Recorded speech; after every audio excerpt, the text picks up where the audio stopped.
Greetings everyone, ये हमारा UPPSC mains answer writing का 10th डे है और आज हम यहाँ पे हमेशा की तरह जीएस के चारों पेपर में से एक एक क्वेश्चन को डिस्कस करेंगे।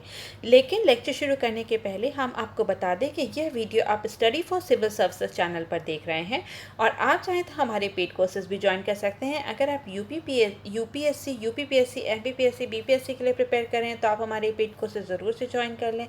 यहाँ पर आपको सभी फ्री PDF दे दी जाएंगी। हम इसमें आपको पर्सनल गाइडेंस दी जाती है और हमारे जो रेगुलर टेस्ट होते हैं उससे आप घर बैठे ही अपनी परफॉर्मेंस को भी रेगुलरली इवैल्यूएट कर सकते हैं। इसके साथ साथ हम आपको एक और जानकारी देना चाहेंगे कि आप हमारा जो फ्री टेलीग्राम चैनल है उसको ज़रूर से ज्वाइन कर लें। ये बिल्कुल फ्री है, इसमें कोई पैसे नहीं देने हैं और जो टेलीग्राम का जो चैनल का नाम है वो स्टडी फॉर सिविल सर्विसेज नाम से ही है। जब भी कोई यूट्यूब चैनल पे या फिर कहीं पे भी कोई वीडियो अपलोड किया जाता है, कोई भी विशेष सूचनाएं दी जाती हैं, तो वो उसकी सभी नोटिफिकेशन जो होती है वो टेलीग्राम चैनल पर दे दी जाती है। इसी वाले टेलीग्राम चैनल पर सबसे पहले दी जाती है और साथ साथ इस चैनल पे बहुत सारे जो हैं फ्री PDFs और फ्री ई बुक्स भी अवेलेबल हैं। तो प्लीज़ ये टेलीग्राम चैनल आप लोग ज़रूर से ज्वाइन कर लें, ठीक है। और किसी भी अन्य जानकारी के लिए आप स्क्रीन पर दिए गए इन नंबरों पर कॉन्टैक्ट कर सकते हैं। ओके तो इसके बाद चलिए हम आज के क्वेश्चंस को शुरू करते हैं और हमारा सबसे पहला क्वेश्चन है पेपर नंबर 1 से। तो क्वेश्चन है, how are tropical cyclones formed, discuss why eastern coast of India experiences more tropical cyclones than the western coast. मतलब कि उष्णकटिबंधीय चक्रवात कैसे बनते हैं, भारत की पूर्वी तट पश्चिमी तट की तुलना में अधिक उष्णकटिबंधीय चक्रवातों का अनुभव क्यों करती है। तो यहाँ पर हम सबसे पहले बताएंगे कि आखिर में चक्रवात होता क्या है, ट्रॉपिकल साइक्लोन्स या फिर उष्णकटिबंधीय चक्रवात के बारे में हम थोड़ा सा इंट्रोडक्शन देंगे। उसके बाद हम बताएंगे कि कौन कौन सी आइडियल कंडीशंस होती हैं जबकि ट्रॉपिकल साइक्लोन्स जो है फॉर्म होते हैं या फिर बनते हैं, उत्पन्न होते हैं। फिर हम बताएंगे कि आखिर ये इनका क्या पूरा प्रोसेस क्या है, ये किस तरीके से बनते हैं और अंत में हम बात करेंगे कि आखिर जो है हमारा जो पूर्वी तट है वहाँ पर हर साल हम क्यों देखते हैं कि ट्रॉपिकल साइक्लोन्स आते हैं, जबकि जो हमारा वेस्टर्न कोस्ट है वहाँ पर बहुत ही कम ट्रॉपिकल साइक्लोन्स हमें देखने को मिलता है। जैसे कि लास्ट टाइम हमने देखा था चक्रवात फानी को देखा था जो कि ओडिशा में आया था। इस साल हमने अम्फन तूफ़ान चक्रवात को देखा है जो कि वेस्ट बंगाल में जिसने बहुत ज़्यादा ही तबाही मचाई है। तो हम देखेंगे कि ईस्टर्न कोस्ट बहुत ज़्यादा वल्नरेबल क्यों है ट्रॉपिकल साइक्लोन्स को लेकर, ठीक है। तो सबसे पहले अगर हम चक्रवात की बात करें तो चक्रवात एक ऐसा क्षेत्र है जिसका कि जो सेंटर होता है, जो केंद्र होता है वो एक लो प्रेशर एरिया होता है। ये एक लो प्रेशर एरिया होता है और इसके चारों ओर जो है गर्म हवाएं चलती हैं, तो ये होता है चक्रवात, ठीक है। तो अब अगर हम ट्रॉपिकल साइक्लोन्स की बात करें तो ट्रॉपिकल साइक्लोन्स क्या होता है। ट्रॉपिकल साइक्लोन्स होता है जब उष्णकटिबंधीय क्षेत्र में अगर कोई समुद्र में कहीं पर अगर चक्रवात आता है तो हम उसको ट्रॉपिकल साइक्लोन्स कहते हैं। और ये जो ट्रॉपिकल साइक्लोन्स होते हैं ये जो हमारी जो विषुवत रेखा होती है, जो इक्वेटर होती है, उसके 30 डिग्री नॉर्थ और 30 डिग्री साउथ तक ही आते हैं, ठीक है। 30 डिग्री नॉर्थ एंड साउथ में ही हमें देखने को मिलते हैं उष्णकटिबंधीय चक्रवात, ठीक है।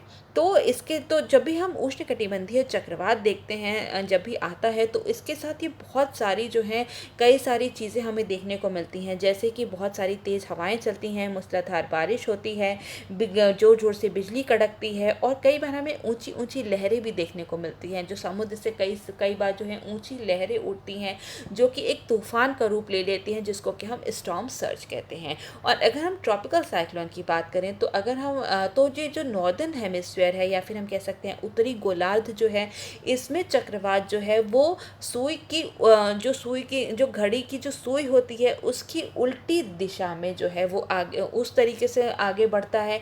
लेकिन अगर हम सदर्न हेमिस्फीयर की बात करें या फिर दक्षिणी गोलार्ध की बात करें तो वहाँ पे जो घड़ी की जो सुई होती है उसके दिशा के अनुकूल ही चक्रवात जो है ट्रॉपिकल साइक्लोन सदर्न हेमिस्फीयर में वैसे आगे की तरफ बढ़ता है।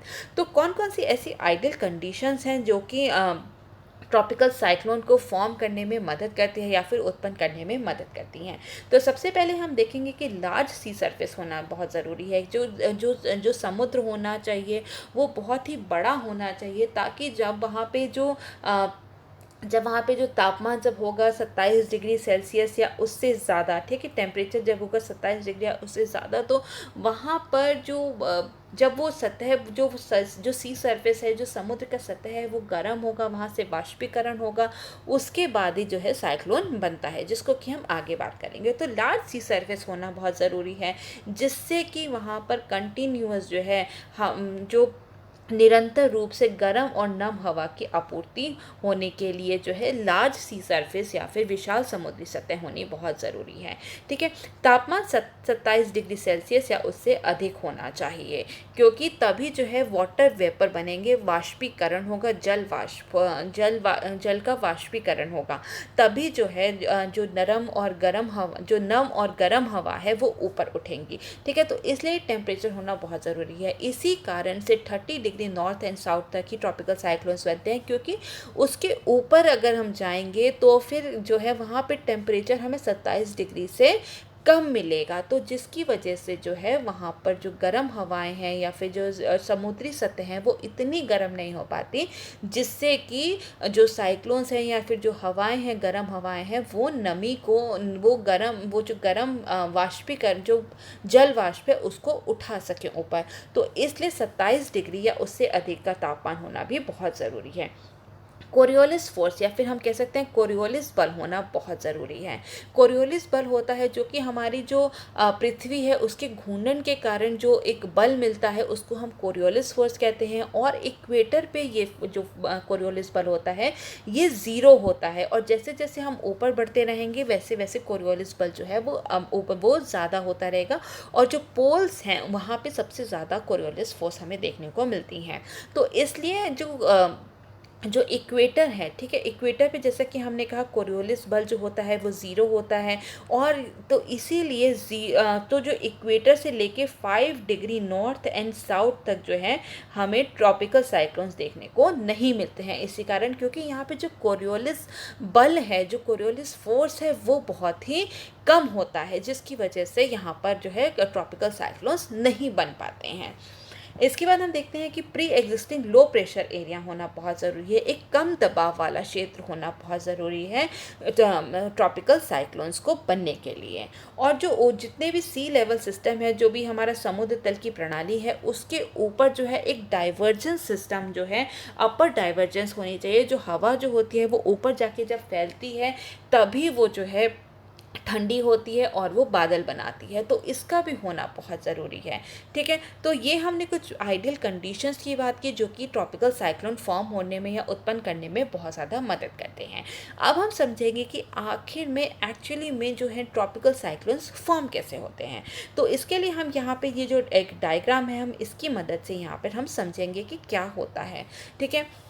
तो जैसा कि हमने बताया कि जब भी जो टेम्परेचर होता है वो बहुत ज़्यादा होता है, 27 डिग्री या उससे अधिक होता है, तो जो वहाँ पे जो समुद्र के सतह पर इतना जब टेम्परेचर होता है तो उससे क्या होता है, वहाँ की जो उस समुद्र की सतह की जो ऊपर की हवा होती है वो भी गर्म होने लगती है। और जैसा कि हम लोग जानते हैं जो गर्म हवा होती है वो क्या होती है, वो ऊपर की तरफ उठती है, वो राइज होती है।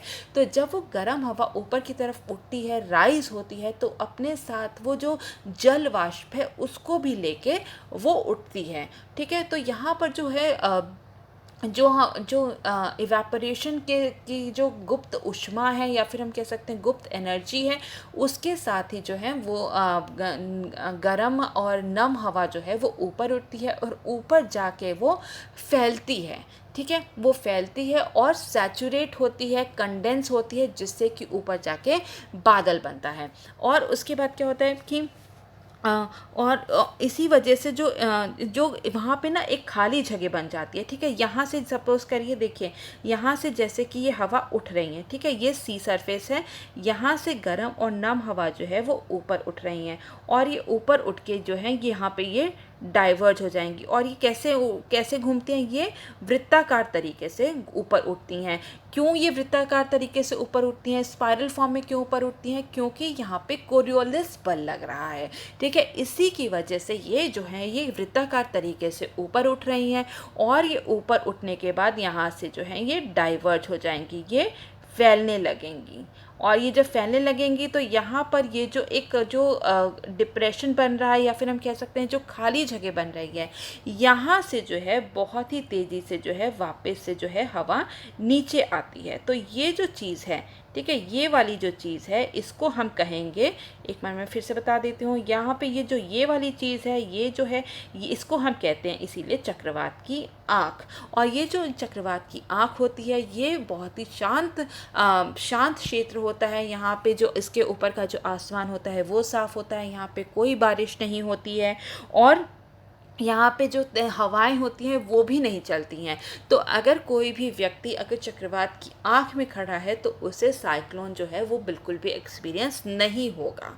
तो और ये जो चक्रवात की जो आँख होती है ये हमने देखा कि 10 से 30 किलोमीटर तक की हो सकती है, ठीक है। तो यहाँ पे और सबसे ज़्यादा बारिश कहाँ होती है, सबसे ज़्यादा बारिश होती है ये आई वॉल के उस पर, ठीक है। यहाँ पे इस क्षेत्र में जो है सबसे ज़्यादा बारिश हमें देखने को मिलती है जब भी साइक्लोन आता है या फिर जब कह सकते हैं जब भी चक्रवात आता है। तो जैसा कि हमने बताया कि जैसे कि ये जो अगर हम समुद्र की सतह को लें, ठीक है, समुद्र की सतह से अगर जब भी ये जब भी ये नम हवा और गर्म हवा जो है वो ऊपर उठती है तो यहाँ पर जो है एक खाली जगह बन जाती है जिसको कि, ठीक है, जिसको कि भरने के लिए चारों तरफ से जो है तेज हवाएं जो हैं वो सेंटर की तरफ आने लगती हैं। और ये कैसे आती हैं, ये स्पाइरल फॉर्म में ही आती हैं, वृत्ताकार तरीके से ही आती हैं क्योंकि इसका कारण क्या है, कोरियोलिस बल है। तो इसी तरीके से ये जो हवा है वो ऊपर उठती हैं, ऊपर उठ के डाइवर्ज होती हैं और यहाँ पर क्या कहती हैं, यहाँ पर संघनन के कारण या फिर हम कह सकते हैं कंडेंसेशन के कारण जब ऊपर उठ के फैलती हैं तो वहाँ ठंडी होती हैं, कंडेंसेशन होता है, उससे बादल बनता है और तभी हमें बहुत ज़्यादा मूसलाधार बारिश देखने को मिलती है, बिजली कड़कती है। इसी तरीके से जो पूरा चक्रवात है वो फॉर्म होता है, ठीक है। इसके बाद हम बात करेंगे कि why eastern coast is more vulnerable, कि ईस्टर्न कोस्ट में ज़्यादा से ज़्यादातर हमें ट्रॉपिकल साइक्लोन्स देखने को क्यों मिलते हैं। तो अगर हम एक रिसर्च की बात करें या फिर हम एक रिपोर्ट की बात करें तो उसमें ये बताया गया है कि वर्ष 1891 से उसमें बताया गया है कि वर्ष 1891 से लेकर 2000 तक के बीच में जो है पूर्वी तट पे ईस्टर्न कोस्ट पे जो है वो टोटल 308 तूफ़ान देखे गए हैं। और यहीं अगर हम वेस्टर्न कोस्ट की बात करें, ठीक है, तो वहाँ पे केवल 48 तूफ़ान ही आए हैं। तो इस तरीके से हम देख सकते हैं कि जो ईस्टर्न कोस्ट है वो हमारा ज़्यादा वल्नरेबल है, ज़्यादा वहाँ पे आने के चांसेस हैं ट्रॉपिकल साइक्लोन्स। तो ऐसा क्यों होता है कि वहीं पर जो हमारा ईस्टर्न कोस्ट है वहाँ पर ज़्यादा ट्रॉपिकल साइक्लोन्स बनते हैं। तो सबसे पहले उसका कारण क्या है कि हाई एनुअल टेम्परेचर, उच्च वार्षिक तापमान। जो अगर हम देखें तो जो हमारी बंगाल की खाड़ी है वहाँ पर अरब सागर की तुलना में ज़्यादा जो है तापमान रहता है, जिसकी वजह से वहाँ का जो समुद्री सतह है वो ज़्यादा जल्दी गर्म हो जाता है और उसी की वजह से जो है जो उसके ऊपर की जो हवा है वो ऊपर उठती है, नम हवा जो है वो ऊपर उठती है और जिसके कारण कि चक्रवात आता है, जो कि हमने पीछे डिस्कस किया है। तो हाई एनुअल टेम्परेचर या फिर उच्च वार्षिक तापमान होने के कारण भी जो है हमारा जो ईस्टर्न कोस्ट है वहाँ पर हमें ज़्यादा ट्रॉपिकल साइक्लोन्स देखने को मिलते हैं। इसके बाद हम देखते हैं हाई रेनफॉल। जैसा कि हम जानते हैं कि बंगाल की खाड़ी वाला जो रीजन है वहाँ से हमें ज़्यादा वर्षा देखने को मिलती है, इस वजह से भी वहाँ पर जो हमारा ईस्टर्न कोस्ट है उसमें ज़्यादा हमें चक्रवात देखने को मिलता है। इसके बाद inflow of fresh water from various reverse, विभिन्न नदियों से ताज़े पानी का प्रवाह होता है। जैसा कि हम जानते हैं कि बहुत सारी जो नदियां हैं वो कहाँ आके गिरती हैं, वो बंगाल की खाड़ी में ही आकर गिरती हैं। तो उससे क्या होता है, वहाँ पर जब फ्रेश वाटर होता है उसका टेम्परेचर जो अगर आपने देखा है तो वो बहुत ही जो फ्रेश पानी होता है वो गर्म होता है। तो वहाँ का जो सी सरफेस टेम्परेचर होता है उसको रिप्लेनिश करता रहता है, उसको बनाए रखने में जो है ये बहुत ही काम करता है, क्योंकि यहाँ पे ताज़े पानी जो है वो उसका फ्लो होता रहता है। इस वजह से भी यहाँ पर चक्रवात जो है हमें ज़्यादा देखने को मिलता है, क्योंकि यहाँ पे जो टेम्परेचर हो जाए, तापमान जो होता है वो हमें वो हमें जो हमारी तापमान की जो कंडीशन है उसको फुलफ़िल करता है। इसके बाद हम देखते हैं कि जो विंड जो उत्तरी गोलार्ध में, ठीक है, नॉर्दर्न हेमिस्फीयर में, जैसा कि हम जानते हैं कि जो इंडिया है वो नॉर्दर्न हेमिस्फीयर में ही है, और नॉर्दर्न हेमिस्फीयर में क्या होता है कि जो हवा जो है, जो जितनी भी हवाएं बहती हैं वो कौन सी दिशा में बहती हैं, पूरब से पश्चिम की तरफ बहती हैं।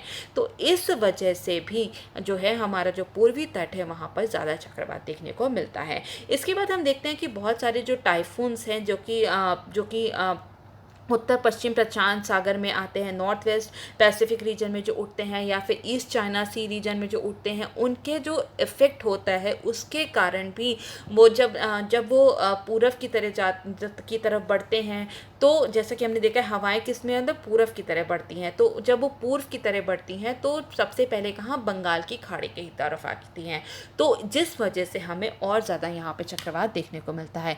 इसके अलावा और भी कई सारे कारण हैं, जैसे कि समतल भूमि होती है, जो हमारे जो ईस्टर्न कोस्ट है वहाँ की भूमि जो है वो बहुत ही ज़्यादा समतल है पश्चिमी तट की तुलना में, तो जिसकी वजह से जो यहाँ पे जितने भी जो तूफ़ान आते हैं वो मुड़ नहीं पाते हैं, ठीक है, वो मुड़ नहीं पाते और यहाँ पे जो है ईस्टर्न कोस्ट पे ही टकराते हैं, जिससे कि यहाँ पर ज़्यादा तबाही देखने को मिलती है, ज़्यादा चक्रवात देखने को मिलते हैं। इसके बाद कोई भी कॉन्टिनेंट हो तो उसके वेस्टर्न कोस्ट पे जो है वहाँ पे ठंडी जलधाराएं चलती हैं, और ईस्टर्न कोस्ट में जो है वो गर्म जलधाराएं चलती हैं, ठीक है, वार्म करेंट्स होते हैं, तो इस वजह से भी जो है वहाँ पे टेम्परेचर को मेंटेन करने के लिए वार्म करेंट्स की ज़रूरत पड़ती है। इस वजह से भी जो हमारा ईस्टर्न कोस्ट है वो बहुत ज़्यादा वल्नरेबल है ट्रॉपिकल साइक्लोन्स को लेकर, ठीक है। तो ये हमारा पूरा क्वेश्चन नंबर 1 हो गया। अब हम लोग नेक्स्ट क्वेश्चन को डिस्कस करेंगे जो कि है पेपर नंबर 2 से, और क्वेश्चन है what do you mean by cooperative federalism, discuss the various challenges involve with cooperative federalism in India. मतलब कि सहकारी संघवाद से आपका क्या अभिप्राय है, भारत में सहकारी संघवाद से जुड़ी विभिन्न चुनौतियों पर चर्चा करें, ठीक है। तो अब हम लोग इस क्वेश्चन नंबर 2 को पूरा डिस्कस कर लेंगे। तो सबसे पहले अगर हम बात करें कि फेडरलिज्म क्या होता है, तो फेडरलिज्म होता है जहाँ पर कि सेंटर और स्टेट के बीच में जो जितनी भी शक्तियाँ जो हैं वो डिवाइडेड होती हैं। मतलब कि केंद्र और राज्य के बीच में जो जितनी भी शक्ति होती है उनका विभाजन जब होता है तो हम उसको कहते हैं संघवाद या फिर फेडरलिज्म, ठीक है। तो अब यही हम बात करेंगे कि आखिर कोऑपरेटिव फेडरलिज्म क्या होता है। कोऑपरेटिव फेडरलिज्म होता है, जैसे कि नाम से ही लग रहा है कि कोऑपरेटिव मतलब कि सब लोग संधि करके मिलजुल कर कोई भी कार्य कर रहे हैं। तो जहाँ पर भी अगर कोई भी सामूहिक समस्या होती है और वहाँ पर जितने भी गवर्नमेंट है, चाहे वो केंद्र सरकार हो, राज्य सरकार हो या फिर जो स्थानीय सरकार हो, जब वो सब मिलकर जब वो ये सब ही सरकारें जो है मिलकर किसी भी सामूहिक समस्या का हल निकालते हैं, एक साथ इकट्ठे होकर काम करते हैं, तो उसको कहा जाता है कोऑपरेटिव फेडरलिज्म या फिर सहकारी संघवाद, ठीक है। तो इसलिए हम कह सकते हैं कि केंद्र और राज्य के बीच जो है कोऑपरेटिव फेडरलिज्म जो है वो एक क्षैतिज संबंध दिखाता है, हॉरिजॉन्टल रिलेशनशिप दिखाता है सेंट्रल एंड स्टेट्स के बीच में।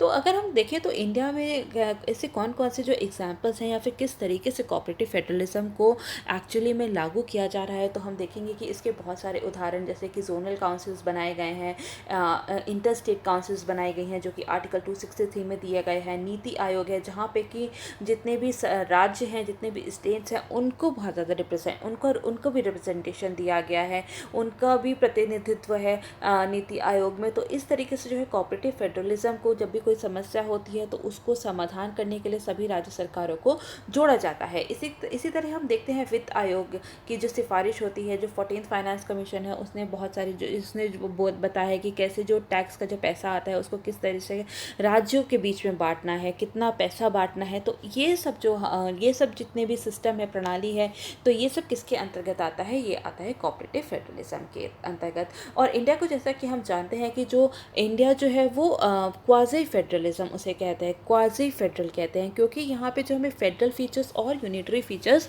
दोनों ही देखने को मिलते हैं। इसके बारे में अगर आप लोग को और जानना है कि मतलब फेडरल स्ट्रक्चर क्या है, यूनिटरी फीचर्स क्या हैं, तो ज्ञान सर का वीडियो है पॉलिटी में, उन्होंने पूरा कवर किया है, उसका मैं लिंक जो है वो डिस्क्रिप्शन बॉक्स में डाल दूँगी, प्लीज़ आप उसको अगर देख लीजिएगा अगर आप लोग को और ज़्यादा समझना है। तो अगर हम यहाँ पर बात करें कि जो फेडरल स्ट्रक्चर है या फिर जो फेडरल फीचर्स हैं वो कौन कौन से हैं, जैसे कि इंडिपेंडेंट जुडिशरी है, बाई कैमरलिज्म है, partial rigidity of the constitution है, सुप्रीमेसी ऑफ द कॉन्स्टिट्यूशन है। तो ये कुछ फेडरल फीचर्स हैं। इसी के साथ अगर हम यूनिटरी फीचर्स की बात करें तो वो है सिंगल कॉन्स्टिट्यूशन है, सिंगल सिटीजनशिप है, फ्लेक्सिबिलिटी ऑफ कॉन्स्टिट्यूशन है, इंटीग्रेटेड जुडिशरी है।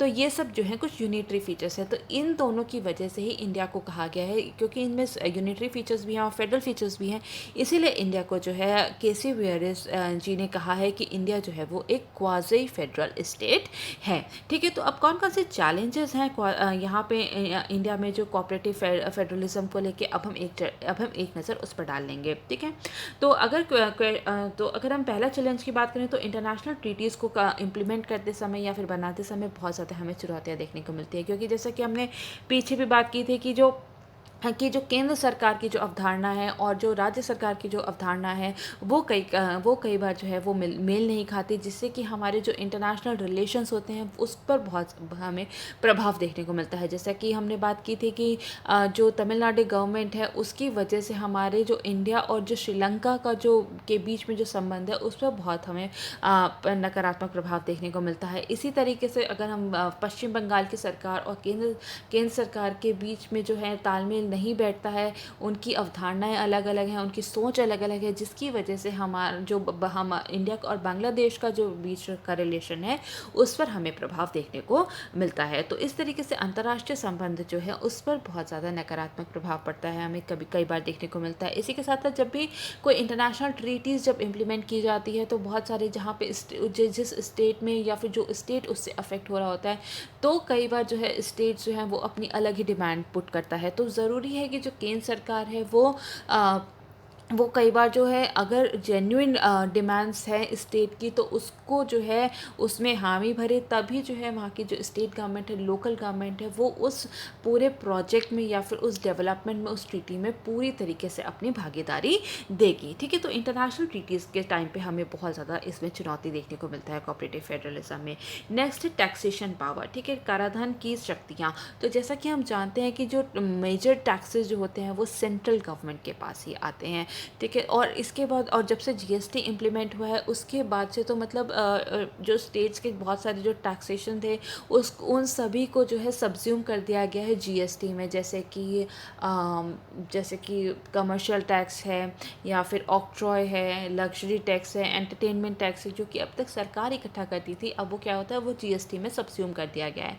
और लेकिन अभी भी बहुत सारे ऐसे जो लोकल टैक्सेस हैं जो कि पंचायत और म्यूनिसिपैलिटी द्वारा जो है उनको लगाया जाता है। तो अभी मतलब ये बहुत ज़्यादा क्लियर नहीं है कि अगर कोई ट्रांजैक्शन हो रही है तो वो लोकल टैक्सेस में आएगी कि उसे पंचायत या म्यूनिसिपैलिटी लगाएगी या फिर जीएसटी के अंदर आएगी। तो इस वजह से भी जो टैक्सेशन पावर है उसमें भी बहुत ज़्यादा जो है हमें जो है चुनौतियाँ देखने को मिलती हैं। उसमें जो है हम देखते हैं कि जो सेंट्रल गवर्नमेंट है उसके पास बहुत ज़्यादा पावर है, टैक्सेशन पावर्स बहुत ज़्यादा हैं। नेक्स्ट हम लोग बात करेंगे ओवर सेंट्रलाइजेशन ऑफ पावर, सत्ता का केंद्रीकरण। जैसे कि हम देखते हैं कि जो हमारी जो सेवेंथ सूची, ठीक है, जो सेवेंथ सूची है उसमें जो है उसमें कई सारी लिस्ट दी गई हैं, जैसे कि कंकरेंट लिस्ट है, यूनियन लिस्ट है, स्टेट लिस्ट है। तो अगर हम समवर्ती लिस्ट को देखें, ठीक है, समवर्ती सूची को देखें तो उसमें ज़्यादा जो अहमियत किसको दी जाती है, उसमें ज़्यादा अहमियत दी जाती है केंद्र सरकार। तो जो पूरा जो ओवर सेंट्रलाइजेशन ऑफ पावर हो रहा है, मतलब कि जो सत्ता का जो केंद्रीकरण हो रहा है वो हो रहा है सेंट्रल गवर्नमेंट के हिस्से में, वो ज़्यादा आ रहा है। ठीक है, इसके बाद हम देखते हैं कि प्रेसिडेंट रूल, कई बार हम देखते हैं कि प्रेसिडेंट रूल का भी बहुत ज़्यादा जो है कई बार हमने देखा है कि ठीक तरीके से उसको यूज़ नहीं किया जाता, उसकी हम देखते हैं कि उसका मिसयूज़ किया जाता है। तो इसीलिए जैसा कि हमने देखा था कि 2016 में उत्तराखंड के केस में, ठीक है, जहाँ पर कि सुप्रीम कोर्ट के रूलिंग के बाद ही जो है वहाँ की जो राज्य सरकार थी उसको बहाल किया गया था। तो इस तरीके से प्रेसिडेंट रूल का भी बहुत बार हमने देखा है कि मिसयूज़ किया जाता है। इसीलिए सुप्रीम कोर्ट ने SR Bommai versus union of India case में बोला था कि जो है प्रेसिडेंट्स इस पर लगाम लगाने के लिए उन्होंने रूलिंग दी थी कि जिससे कि जो केंद्र सरकार है वो प्रेसिडेंट रूल का जो है मिसयूज़ ना कर पाए। ठीक है, इसके बाद हम देखते हैं common policies for all the states. जितने भी स्टेट्स हैं उनके लिए एक ही पॉलिसीज़ बनाई जाती हैं और उनको कहा जाता है कि आप उसी को इम्प्लीमेंट करें। लेकिन ये समझना बहुत ज़्यादा ज़रूरी है कि अलग अलग स्टेट की अलग अलग प्रॉब्लम है और उनको अलग अलग तरीके से ही सॉल्व किया जा सकता है, जिसके लिए अलग अलग तरीके की उनके लिए पॉलिसीज़ बनाना बहुत ज़्यादा ज़रूरी है। तो इसलिए तो यहाँ पे भी हम देखते हैं कि बहुत ज़्यादा जो है हमें प्रॉब्लम देखने को मिलती है कोऑपरेटिव फेडरलिज्म के अंदर, क्योंकि जो है जो केंद्र सरकार जो एक पॉलिसी बना देती है, हो सकता है कि कोई राज्य है उसकी जो है उसकी प्रॉब्लम्स बहुत ज़्यादा अलग हों, उसके चैलेंजेस बहुत ज़्यादा अलग हों, जो कि उनकी प्रायोरिटी में नहीं आता, जो कि केंद्र सरकार की पॉलिसीज़ हैं। तो इसलिए ज़रूरी है कि जो है जो कॉमन पॉलिसीज़ हैं वो नहीं बनानी चाहिए, स्टेट स्पेसिफिक पॉलिसीज़ होनी चाहिए। ठीक है। लैक ऑफ फंड्स, जैसे कि हमने बात की कि पैसों की स्टेट्स के पास जो है पैसों की बहुत ज़्यादा कमी रहती है। कई बार तो ये भी आरोप लगाया जाता है कि जिस पार्टी की केंद्र सरकार होती है और अगर उसकी उसी पार्टी की कहीं पे राज्य सरकार होती है तो वहाँ पे उनको ज़्यादा फेवरेटिज्म किया जाता है। तो यहाँ पे उनको पैसों की कमी के कारण भी बहुत ज़्यादा जो है एक राज्य का जो है डेवलपमेंट का काम या डे टू डे एक्टिविटीज़ जो है उस पर बहुत ज़्यादा हमें हैम्पर देखने को मिलता है। कई बार तो जैसे कि हमने पीछे देखा था जब केरला में फ्लड्स आए थे तो भी केंद्र सरकार और राज्य सरकार के बीच में हमने बहुत तनातनी देखी थी कि वहाँ पे किस तरीके से जो है उनको पैसा नहीं दिया जा रहा है राहत के कार्यों के लिए। तो इस तरीके से लैक ऑफ फंड्स के कारण उनके पास टैक्सेशन पावर नहीं है, उनके पास पैसे नहीं हैं, वो जो है जो राज्य है वो केंद्र सरकार पर उनके ग्रांट्स पर जो है वो डिपेंडेंट रहती है। तो इस यहाँ पर भी हमें बहुत ज़्यादा कोऑपरेटिव फेडरलिज्म में चुनौती देखने को मिलती है। इसके बाद डिमांड फॉर सेपरेशन और सेसेशन। ठीक है। अलगाव की मांग बहुत कई बार हम देखते हैं कि अलगाव की मांग की जा रही है, जो कई बार जो है अलग स्टेटहुड की मांग की जाती है, या फिर कई बार जो है इंडिया से ही पृथक होने की मांग की जाती है, जो कि हमारे इंडिया के डेवलपमेंट के लिए बहुत ज़्यादा हानिकारक है। साथ साथ ये जब ऐसी डिमांड्स होती हैं तो ऐसे बहुत सारे मिलिटेंट ग्रुप्स या फिर हम कहते हैं जो नक्सलवाद हैं, ऐसे बहुत सारे ग्रुप्स हमने देखा है कि ऐसे बहुत सारे ग्रुप्स जो हैं वो पैदा हुए हैं, क्योंकि बहुत सारे राज्य जो हैं उनको लगता है कि जो केंद्र सरकार है वो उन पर ध्यान ही नहीं दे रही, वो वहाँ के डेवलपमेंट पे ध्यान नहीं दे रही, वहाँ के इंफ्रास्ट्रक्चर पे ध्यान नहीं दे रही। तो वहाँ के जो लोग हैं वो बहुत ही ज़्यादा उग्र हो जाते हैं और कई बार जो है वो एंटी सोशल एक्टिविटीज़ जो हैं उसको अंजाम देते हैं। तो इसके लिए हम लोग क्या कर सकते हैं? तो वे फॉरवर्ड में अगर हम बात करें तो जो राज्य सरकार है उनको ज़्यादा से ज़्यादा सशक्त करने की ज़रूरत है। उनको ज़्यादा टैक्सेशन में पावर देनी चाहिए, उनको ऑटोनॉमी देनी चाहिए, उनको स्वायत्तता देनी चाहिए कि वो कोई भी पॉलिसीज़ जो हैं वो अपने हिसाब से बना सके। कोई जो राज्य है वो अपने हिसाब से उनकी क्या प्रायोरिटी है उस हिसाब से वो अपनी पॉलिसीज़ बना सकें। अपनी जो उनकी लोकल रिसोर्सेज हैं, नेचुरल रिसोर्सेज हैं, लोकल नेचुरल रिसोर्सेज हैं, उनको किस तरीके से यूज़ करना है, इसमें भी जो है वहाँ की जो राज्य सरकार है उनको बहुत जो ऑटोनॉमी दे देनी चाहिए। तभी जो है वो अपने डेवलपमेंट के लिए जो है वो ज़्यादा से ज़्यादा काम करेंगे। ठीक है। इसके बाद जो है जब भी कोई पॉलिसीज़ बनाई जाती हैं या फिर जब भी कोई पॉलिसीज़ इम्प्लीमेंट की जाती है तो ज़रूरी है कि जितने भी राज्य सरकार हैं, ठीक है, उसमें राज्यों को शामिल करना बहुत ज़रूरी है। राज्यों के साथ विचार विमर्श करना बहुत ज़रूरी है कि उनका क्या कहना है कि किस तरीके से जो है इस पूरी किसी भी पॉलिसी को बेटर तरीके से इम्प्लीमेंट किया जा सके पूरे भारतवर्ष में। ठीक है। इसके बाद separate policies for separate state, जैसा कि हमने बात की कि अलग राज्यों के लिए अलग नीतियाँ होनी चाहिए ताकि जो स्टेट्स हैं वो उनका डेवलपमेंट पे वो खुद से ध्यान दिया जा सके, क्योंकि कॉमन पॉलिसीज़ ज़रूरी नहीं है कि हर स्टेट की एक ही चैलेंज हो, एक ही प्रॉब्लम हो। ठीक है। तो इसलिए अलग स्टेट के लिए अलग पॉलिसीज़ बनानी भी बहुत ज़रूरी है। इसी के बाद हम देखते हैं कि क्या कहते हैं जो कंकरेंट लिस्ट होती है, ठीक है, उसमें भी ज़रूरी है कि जो कंकरेंट लिस्ट की उसमें जितने भी आइटम्स हैं समवर्ती सूची में, उसमें ज़रूरी है कि जब भी उस पर कोई लॉ बनाया जाए, उस पर कोई पॉलिसीज़ बनाई जाए, तो उसमें ज़रूरी है कि केंद्र सरकार और राज्य सरकार के बीच में सहमति हो। ठीक है। इसके बाद हम देखेंगे कि जब भी गवर्नर का जो अपॉइंटमेंट होता है वो ज़रूरी है कि वहाँ की जो राज्य सरकार है उससे विचार विमर्श करने के बाद ही किसी गवर्नर का अपॉइंटमेंट होना चाहिए। इसी के साथ साथ हम देखते हैं कि अगर कि गवर्नर के अपॉइंटमेंट का कोई भी ठीक तरीके से कॉन्स्टिट्यूशन में उसका मेंशन नहीं किया गया है। तो ज़रूरी है कि गवर्नर के अपॉइंटमेंट भी जो है वो पॉलिटिकल बेसिस पे ना होकर, जैसे कि प्रेसिडेंट का इलेक्शन होता है उस तरीके से किया जा सके। उनका टेन्योर फिक्स होना चाहिए, तभी जो है वहाँ के जो राज्य सरकार है और जो गवर्नर है वहाँ वो लोग जो है वो मिलकर काम करेंगे, ठीक है। तभी हम कोऑपरेटिव फेडरलिज्म को और अच्छे से ज़्यादा इम्प्लीमेंट कर सकते हैं।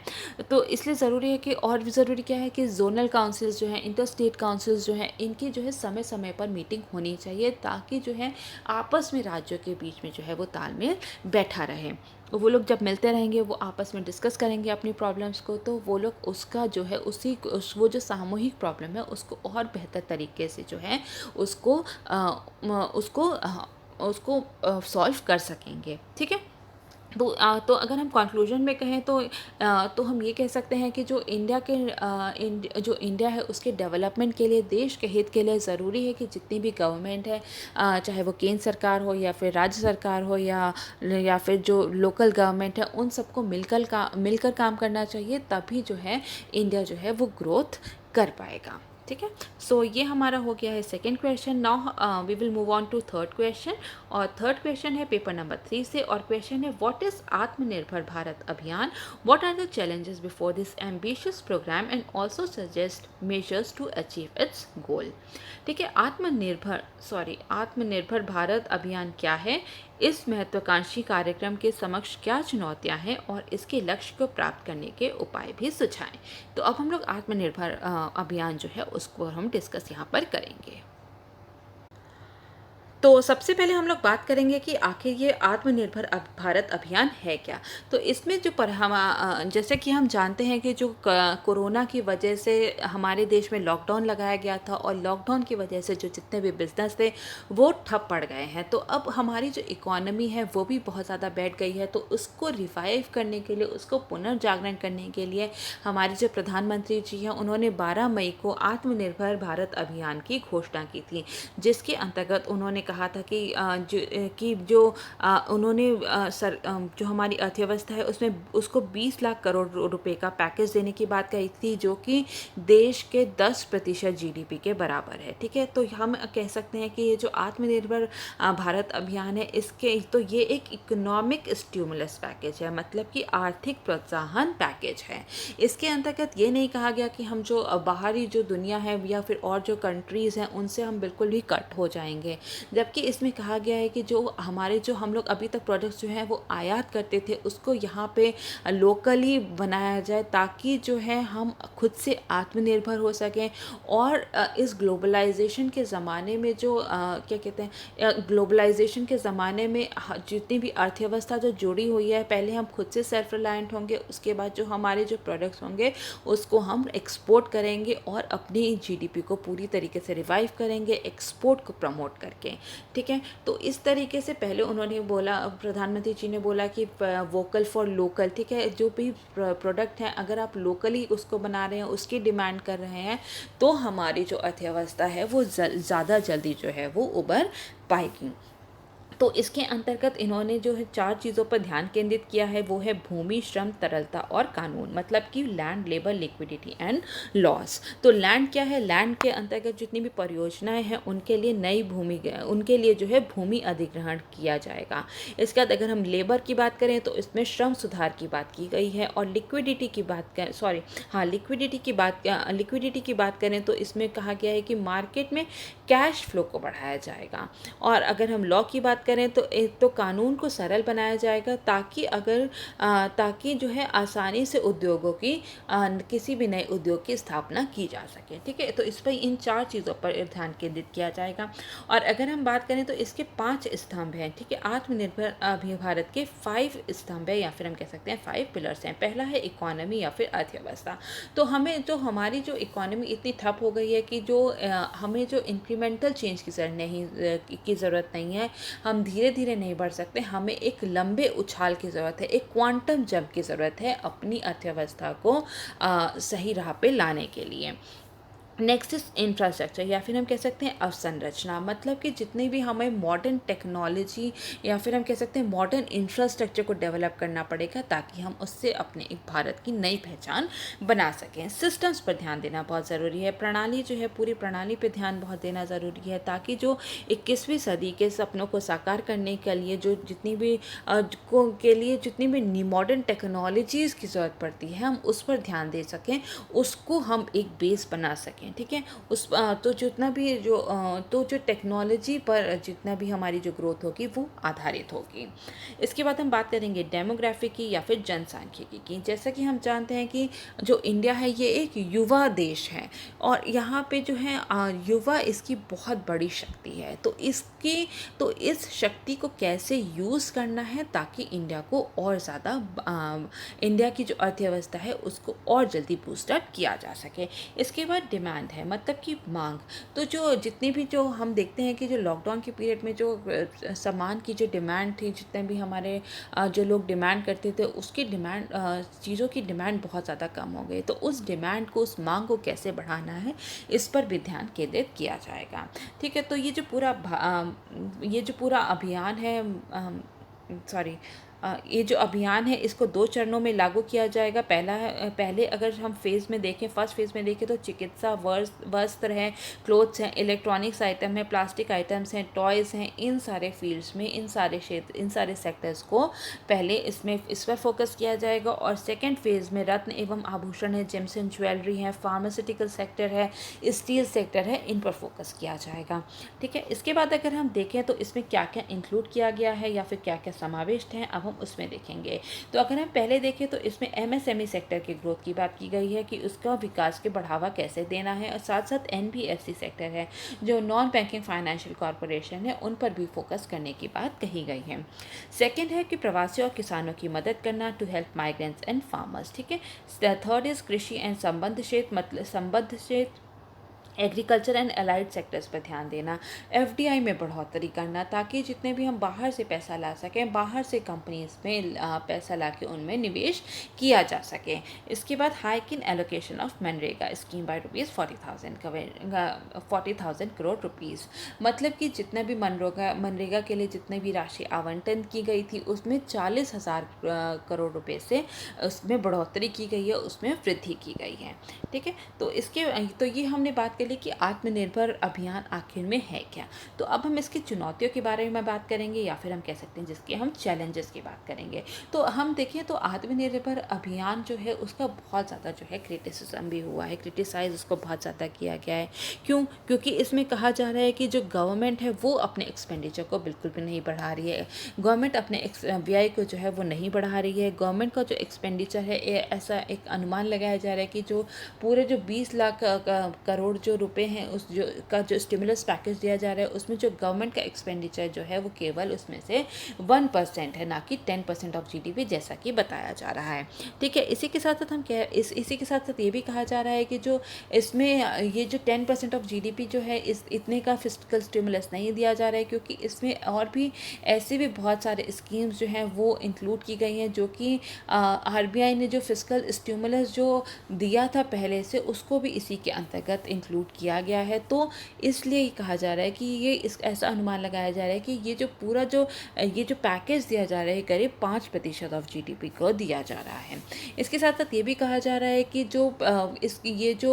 पूरा जो आत्मनिर्भर अभियान है ये पुरानी जो स्कीम्स है, बहुत सारी जो प्रोग्राम्स अब चल रहे हैं, पॉलिसीज़ चल रही हैं, उन्हीं को एक नया नाम दे दिया गया है। जैसे कि मेक इन इंडिया प्रोग्राम जो है वो पहले से ही चला आ रहा था, तो अब वोकल फॉर लोकल की क्या ज़रूरत थी।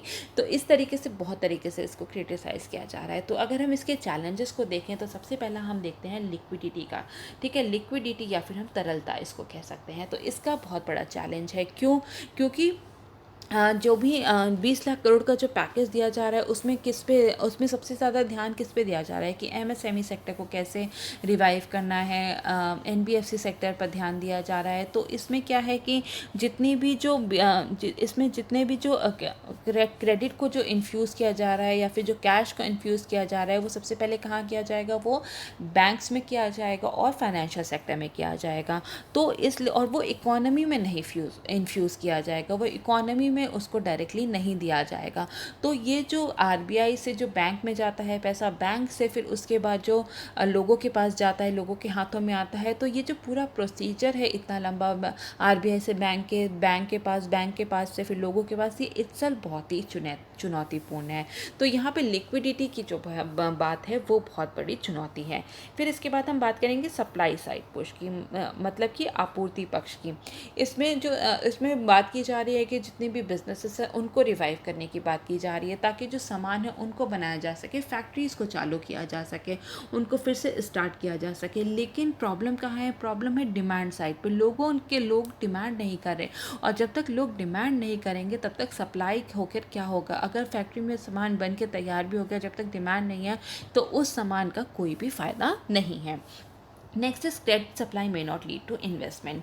क्रेडिट आपूर्ति से ज़रूरी नहीं है कि निवेश ही हो, क्योंकि हो सकता है कि जो जितने भी बैंक्स हैं, प्राइवेट बैंक्स हैं, सरकारी बैंक्स हैं, उनके पास इतना पैसा हो कि वो लोन दे सकें। लेकिन ज़रूरी नहीं है कि जो कॉरपोरेट्स हैं वो उसको लोन लेके जो है वो उसको इन्वेस्ट करें अपने फर्म में, अपनी कंपनी में, क्योंकि अगर डिमांड ही नहीं होगी तो वो जाहिर सी बात है वो उसमें और इन्वेस्टमेंट नहीं करेंगे। फिस्कल डेफिसिट, अगर जब 20 लाख करोड़ का पैकेज दिया जा रहा है तो गवर्नमेंट को कहीं ना कहीं हम देखेंगे कि आगे आने वाले समय में राजकोषीय घाटा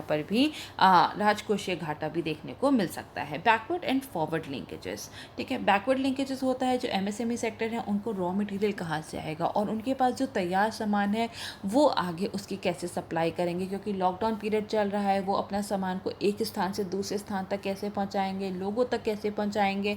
तो ये एक खुद से बहुत बड़ी चुनौती है। अगर उन्होंने ऐसा सामान बनाया कि जो कि रॉ मटेरियल की तरह यूज़ होता है बड़ी कंपनीज़ में, लार्जर फर्म्स में, तो लार्जर मैन्युफैक्चरिंग यूनिट्स में, तो क्या लार्जर मैन्युफैक्चरिंग यूनिट्स इतने स्केल पर अभी उत्पादन कर रही हैं कि वो उनका जो है सारा सामान जो है वो पूरी उसकी खपत हो जाएगी? तो ये बहुत ही बड़ा चुनौती है यहाँ पर। इसके बाद हम देखते हैं no immediate relief to farmers. किसानों के लिए कोई भी तत्काल राहत नहीं है। किसानों के लिए ये नहीं कहा गया कि वो अब उनका जो उत्पादन है उनके लिए कौन सी मार्केट खोली जाएगी, या फिर जो अगर उनका जो उत्पादन जो उन्होंने किया है, जितने भी क्रॉप्स को प्रोड्यूस किया है, उसका उन्हें उचित मूल्य क्या मिलेगा। तो इन सब चीज़ों पर अभी कोई भी बात नहीं कही गई है। तो यहाँ पर बहुत सारी ये हमें चुनौतियाँ देखने को मिलती हैं। इसके बाद अगर हम बात करें कि क्या क्या इसमें सुधार किए जा सकते हैं, या फिर क्या क्या मेजर्स किए जा सकते हैं, क्या क्या स्टेप्स लिए जा सकते हैं, अब हम एक नज़र उस पर डालेंगे। तो सबसे पहले बात करेंगे हम लोग कि जो गवर्नमेंट का जो एक्सपेंडिचर है उसको इंक्रीज़ करना बहुत ज़रूरी है। ग्रीन फील्ड इंफ्रास्ट्रक्चर पर सरकार को पैसा खर्च करना बहुत ज़रूरी है, ताकि जो हमारा जो एक स्तंभ है इंफ्रास्ट्रक्चर, या फिर हम कह सकते हैं अवसंरचना, उसको एक तो वर्ल्ड क्लास बनाया जा सके, एक मॉडर्न इंफ्रास्ट्रक्चर को डेवलप किया जा सके। इसी के साथ साथ अगर सरकार पैसा खर्च करती है तो वो पैसा कहाँ जाएगा? वो पैसा जाएगा आम आदमी के हाथ में, और अगर आम आदमी के हाथ में जाएगा तो वो जाहिर सी बात है उसकी जो डिमांड्स हैं सामान की लेके वो और ज़्यादा बढ़ेगी। इंक्रीज डेली वेजेस, जो डेली वेजेस है उसको बढ़ाने की ज़रूरत है, ताकि जो लोग हैं वो और ज़्यादा डिमांड कर सकें, ठीक है। डिस्पोजेबल इनकम लोगों के हाथ में ज़्यादा होनी चाहिए, ताकि वो लोग और ज़्यादा खर्च कर सकें और ज़्यादा डिमांड कर सकें। तो बेसिकली जो पॉइंट है कि वो डिमांड पे बहुत ज़्यादा ध्यान देना चाहिए हमें, ताकि अगर जब तक लोग डिमांड नहीं करेंगे तब तक जो है फैक्ट्रीज जो हैं वो प्रोडक्शन ही नहीं करेंगे। तो इसलिए डिमांड पर जोर देना बहुत ज़्यादा ज़रूरी है, ठीक है। डिमांड को बढ़ाया जा सकता है, जीएसटी रेट्स को फॉर द टाइम बीइंग कुछ समय के लिए जो है घटाकर भी डिमांड को ज़्यादा बढ़ाया जा सकता है।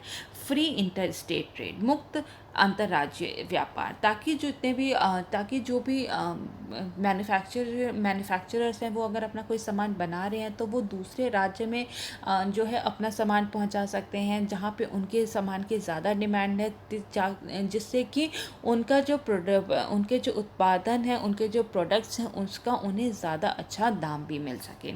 इसका रिलैक्सेशन गिवन बाय सेबी, ठीक है। सेबी द्वारा छूट भी दी जा सकती है। ऐसा माना जा रहा है कि सेबी ने बहुत ज़्यादा जो हमारी जो स्टॉक मार्केट है उसको बहुत ही ज़्यादा ओवर रेगुलेट कर रखा है, जिससे कि जो हमारी फर्म्स है, हमारी कंपनीज हैं, वो उनकी जो रिस्क कैपिटल तक पहुंच जो है वो बहुत ज़्यादा कम है।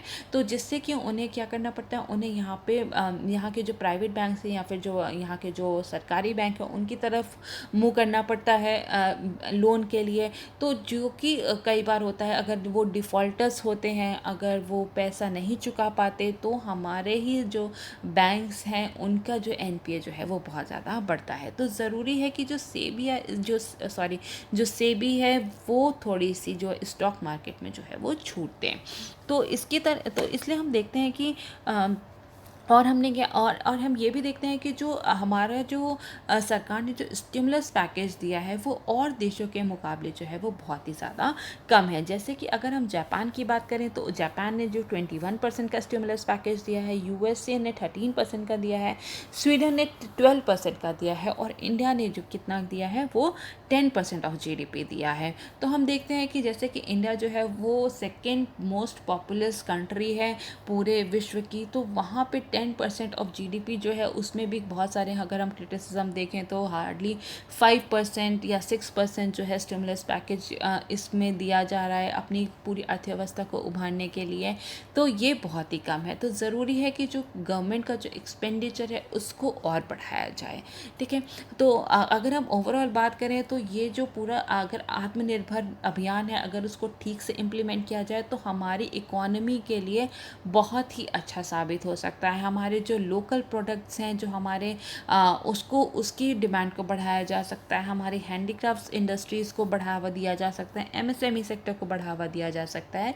अगर इसको ठीक तरीके से इम्प्लीमेंट किया जाए तो जल्द से जल्द ही हम लोग जो है अपनी अर्थव्यवस्था को फिर से उसको रिवाइव कर पाएंगे। ठीक है, तो ये हमारा हो गया पूरा थर्ड क्वेश्चन। इसके बाद हम लास्ट क्वेश्चन की बात करेंगे जो कि जीएस पेपर 4 से है। ठीक है, तो क्वेश्चन है, elaborate the concept of golden mean given by Aristotle, also discuss its relevance in civil services. अरस्तु द्वारा दिए गए गोल्डन मीन या फिर स्वर्णिम मध्यम की अवधारणा को विस्तृत करें, सिविल सेवाओं में इसकी प्रासंगिकता पर भी चर्चा करें। ठीक है, तो अब हम लोग ये वाला क्वेश्चन पूरा देखेंगे।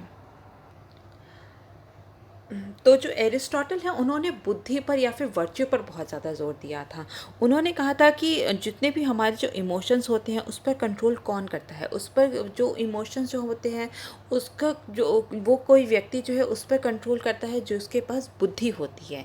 कोई वही व्यक्ति जो है वो अपने एनवायरनमेंट से, अपनी सिचुएशन से इफ़ेक्टिवली डील कर सकता है जो कि अपनी बुद्धि का, वर्च्यू का पूरी तरीके से इस्तेमाल करता है। तो उन्होंने जो एरिस्टोटल है उन्होंने बुद्धि पर बहुत ज़्यादा जोर दिया था, और जो हमारा जो सद्गुण व्यवहार वही है जो कि बुद्धि के अनुसार किया जाता है, ये एरिस्टोटल ने कहा था। ठीक है, तो अगर हम बात करें कि गोल्डन मीन क्या है, जो कि गोल्डन मीन का कंसेप्ट क्या है जो कि एरिस्टोटल ने दिया था, तो अगर हम इसको एक लाइन में अगर हम समझाना चाहें तो वो है कि हर चीज़ की अति खराब होती है। ठीक है, कोई भी चीज़ जो है वो एक्सेस में भी नहीं होना चाहिए और वो बिल्कुल कम डेफिशिएंट भी नहीं होना चाहिए। ठीक है, तो दो चरमों की सीमाओं के बीच के संतुलन को कहते हैं गोल्डन मीन। ठीक है, तो अधिकता या फिर कमी। ठीक है, तो बहुत ज़्यादा किसी चीज़ की अधिकता भी नहीं होनी चाहिए और बहुत ज़्यादा किसी चीज़ की कमी भी नहीं होनी चाहिए। तो किसी चीज़ की जो हर चीज़ की जो अति होती है वो खराब होती है। तो इसलिए एक मिडिल पाथ होना चाहिए, एक मध्य राह होनी चाहिए, जो वही सबसे अच्छी मानी जाती है। ठीक है, तो ये एक बीच का रास्ता होना चाहिए जो कि बहुत ज़्यादा इस एक्सट्रीम पे भी ना हो और ना ही वो इस एक्सट्रीम पे भी ना हो। ठीक है, तो यहाँ पे भी नहीं होना चाहिए, यहाँ पे भी नहीं होना चाहिए, ये समवेयर यहाँ पे कोई भी कार्य आपको रहकर करना है। इसके हम आगे बहुत सारे एग्जाम्पल्स देखेंगे। ठीक है, तो जो एरिस्टोटल का जो गोल्डन मीन का जो कॉन्सेप्ट है इसको हम बुद्धा के मिडिल पाथ से भी कंपेयर कर सकते हैं, जिसमें कि बहुत ज़्यादा जो है सेल्फ इंडल्जेंस भी नहीं करनी है और बहुत ज़्यादा सेल्फ रिनंसिएशन भी नहीं करना है। ऐसा नहीं है कि किसी चीज़ में दिन रात आप उलझे ही हुए हो और कोई किसी काम पर ध्यान ही नहीं दे रहे। ठीक है, सो सेल्फ इंडल्जेंस। ठीक है, सेल्फ इंडल्जेंस पे बिल्कुल ध्यान, मतलब कि सेल्फ इंडल्जेंस बहुत ज़्यादा नहीं करना है, और साथ साथ ना ही सेल्फ रिनंसिएशन करना है कि आप किसी चीज़ से बिल्कुल ही मुंह मोड़ लिए हो। ठीक है, ऐसा भी नहीं करना है। आपको उतना जितना कि ज़रूरी है उतना ही किसी चीज़ पर ध्यान केंद्रित करना है। इसका अगर हम एग्ज़ाम्पल देखें, तो अगर हम एग्ज़ाम्पल में हम अगर साहस देखें, ठीक है, तो अगर ये बहुत ज़्यादा अगर अधिकता है, अगर या फिर हम एक्सेस में है, तो हम इसको क्या कहते हैं, फूल हार्डीनेस कहते हैं, या फिर ये एक मूर्खता का प्रतीक है, या फिर हम कह सकते हैं निष्ठुर है। और अगर डेफिशिएंट है, अगर बिल्कुल भी किसी में साहस नहीं है, तो हम उसे कहते हैं कि ये इंसान तो कायर है, या फिर कावर्डिस की ये निशानी है। तो ठीक है, इसलिए हम कहते हैं कि ये एक मिडिल पाथ होना बहुत ही ज़रूरी है। तो एरिस्टोटल ने का जो मध्यम मार्ग है, या फिर जो मिडिल पाथ है, ये उन्होंने कहा था कि सर्वश्रेष्ठ नैतिक जीवन इसको मानते हैं। ठीक है, और यही जो मिडिल पाथ है, यही और ये किससे प्राप्त किया जा सकता है, ये आपके वर्च्यू से ही इसको प्राप्त किया जा सकता है। और इसको जो है ये प्राप्त तो किया जा सकता है, लेकिन इसको बहुत ही ज़्यादा कठिनाई से प्राप्त किया जा सकता है। तो जो एरिस्टोटल ने जो पूरा जो ये गोल्डन मीन का जो कंसेप्ट दिया है, उसमें उन्होंने बहुत सारे, अगर हम कंपोनेंट्स देखें उसके, तो उसमें हम पहले बात करेंगे कि राइट टाइम पर, ठीक है, सही समय पर, ठीक है, उचित उद्देश्य के साथ, मतलब कि राइट पर्पस के साथ, आपकी इंटेंशन भी सही होनी चाहिए, विद राइट इंटेंशन, या फिर आपके सही प्रेरणा के साथ, और उचित सीमा तक। ठीक है, एक पर्टिकुलर लेवल तक आप एक किसी पर्टिकुलर इंडिविजुअल, ठीक है, किसी राइट पर्सन के साथ, और राइट कैसा सही बिहेवियर करते हो, राइट बिहेवियर, वो पूरा दिखाता है गोल्डन मीन को, या फिर स्वर्णिम मध्यम को। ठीक है, तो राइट पर्पस होना चाहिए, right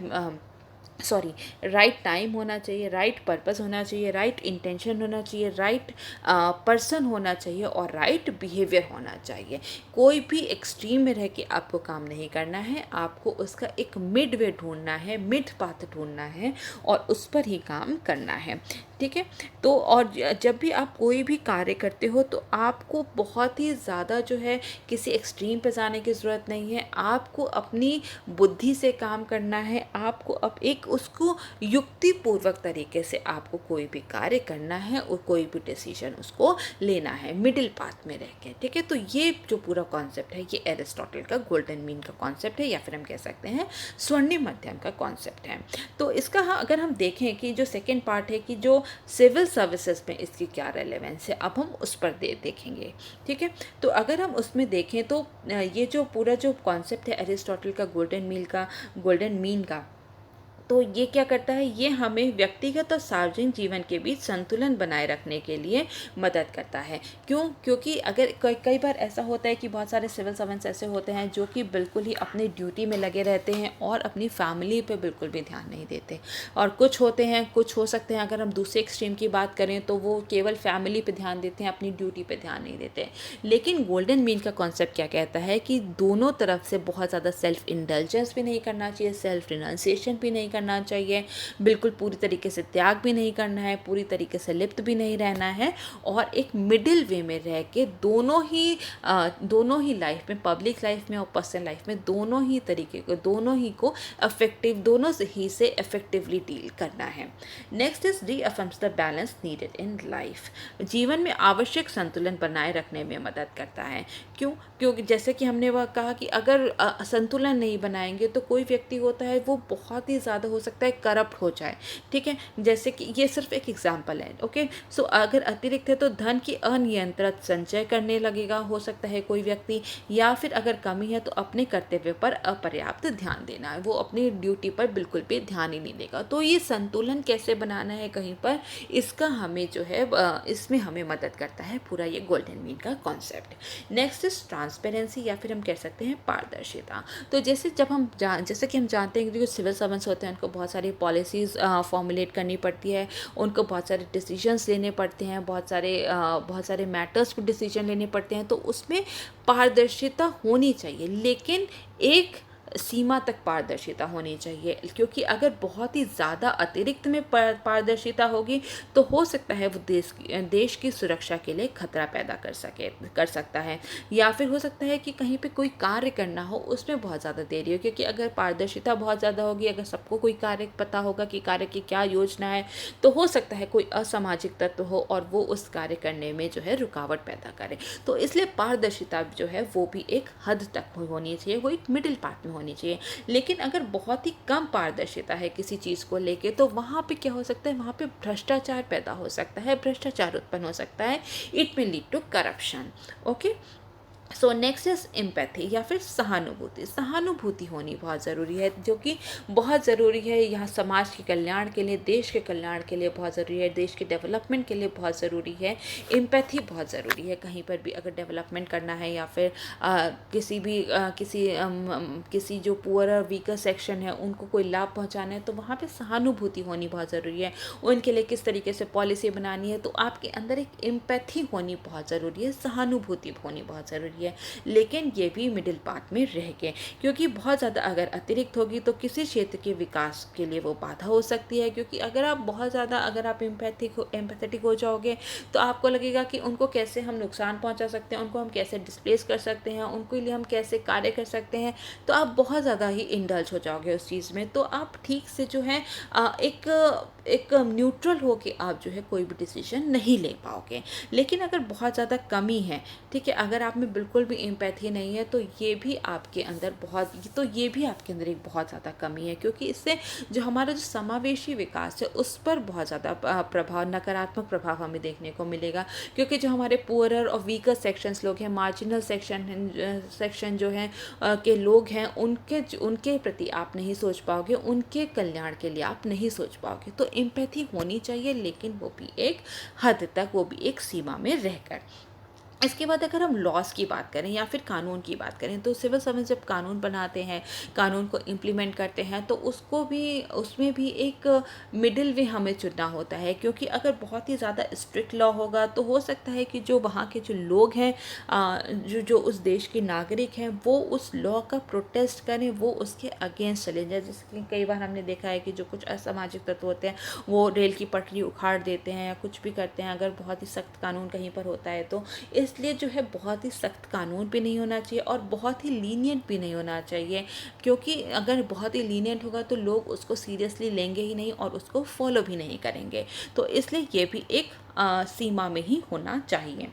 next is political affiliation की अगर हम बात करें, ठीक है, पॉलिटिकल एफिलिएशन जितने भी सिविल सर्वेंट्स होते हैं उनको जो है कहा जाता है कि वो अपॉलिटिकल होंगे, किसी भी पॉलिटिकल पार्टी का साथ नहीं देंगे, ठीक है। क्योंकि अगर बहुत ज़्यादा एक्सेस में देंगे तो वो एक पार्टी पॉलिटिक्स वाली चीज़ आ सकती है। और अगर वो न्यूट्रल है या फिर बिल्कुल नहीं है, तो वहाँ पे क्या होगा कि जो कानून है उसको बनाए रखने में या फिर जो रूल ऑफ लॉ है उसको अपहोल्ड करने में बहुत ही ज़्यादा दिक्कत आ सकती है।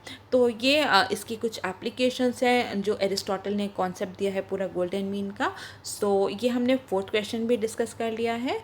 तो आज ही हमारे यहाँ पे 4 क्वेश्चन डिस्कस हो गए हैं। तो और जैसा कि मैंने कहा था कि वो जो फेडरल और यूनिटरी फीचर्स वाले जो पूरा जो लेक्चर है वो मैं लिंक में दे दूँगी, नीचे डिस्क्रिप्शन में लिंक दे दूँगी उसका। और अगर आप लोग को लगता है कि कोई भी और ऐसा क्वेश्चन है या फिर कोई भी ऐसा टॉपिक है जिस पे क्वेश्चन बनना चाहिए और आपको लगता है कि वो बहुत ही ज़्यादा इंपॉर्टेंट है, तो प्लीज़ उसे कमेंट सेक्शन में लिखिएगा। I will try to cover that in upcoming lectures. So that is all for now. Thank you so very much.